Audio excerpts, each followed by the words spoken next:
টুলিঘাটের বাউন্ডুলে ক্যাফেটা বেশ ফেমাস। ভোর 4টেই ঘুম থেকে উঠেছি, কারণ 5টায় ফটোশ্যুট। ঠান্ডায় কাঁপতে কাঁপতে বাইকে বেরিয়ে পড়লাম। চারিদিকে প্রায় সবাই ঘুমোচ্ছে, রাস্তায় শুধু কুকুরগুলোই জেগে রয়েছে, তাও আবার অর্ধেক ঘুমিয়ে অর্ধেক জেগে। তার মধ্যে দিয়ে আমরা চললাম। অলমোস্ট 5টা বাজে, আমরা যাচ্ছি কুমারটুলি ঘাটে, তাও আবার ফটোশ্যুট করতে। কি এনার্জি! ঠান্ডা আর কুয়াশা ভেদ করে গঙ্গার ঘাটের দিকে। সূর্যি মামারও তখন ঘুম ভাঙেনি। আমরা পৌঁছে গেলাম, আর গিয়ে আমি আর আমার হ্যান্ডসাম ছেলে অমরকো তাকাও একটু। আমরা ওয়েট করছি কখন সানরাইজ হবে। 6:15 টাইম দেখাচ্ছে। এখন তো আমরা দাঁড়িয়ে আছি এখানে। চাঁদ মামা এখনও দেখা দিচ্ছে, উঁকি মারছে। দেখা যাক 6:15 নাগাদ সানরাইজটা হয় কিনা। সবাইকে গুড মর্নিং। এখন অলমোস্ট 5:45 বাজে। সানরাইজ হব।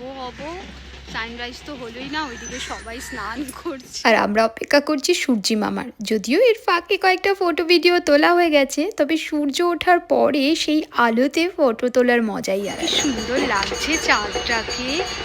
এখন 6টা বাজে। এই গঙ্গার ঘাটে এসে ফটো তোলার ইচ্ছেটা আমার ইনস্টাগ্রাম আর ইউটিউব দেখে হয়েছে।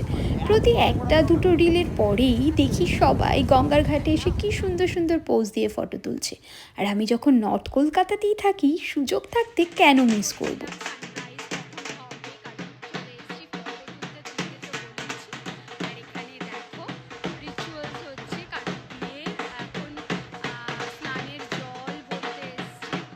এখানে শুধু আমি একাই নই যে সাত সকালে ফটো তোলার তাগিদে শীতে কাঁপতে কাঁপতে গঙ্গার পাড়ে চলে এসেছে।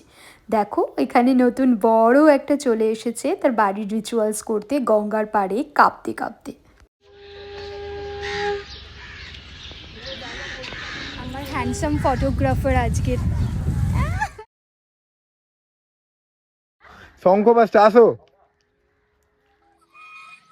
ইনস্টাগ্রাম, ইউটিউব, ফেসবুকে কিন্তু এই কুমারটুলি ঘাটের বাউন্ডুলে ক্যাফেটা বেশ ফেমাস।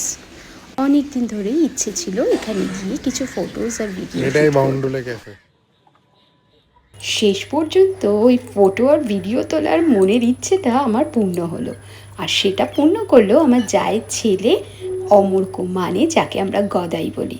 ওকে এত বড় থ্যাংক ইউ আর অনেক ভালোবাসা। আর ফেরার পথে নর্থ কলকাতার গলিতে বসে মাটির ভাঁড়ে গরম গরম ধোয়া ওঠা চা কি আর মিস করা যায় এত সকালে।